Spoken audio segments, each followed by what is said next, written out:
si Maxine sa amin. Vlogger dito sa Dalibay sa home.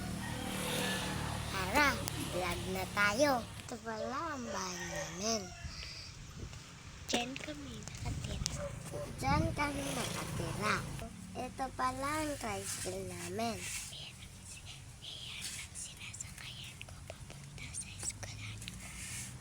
Iyan pinutunta sa eskwelahan namin. Day pa. Plants. Ayan na. Diyan ang lola ko. Bumububo ng tubig. Iyan pala ng plants. Binububo yan ng lola ko. Aga-aga.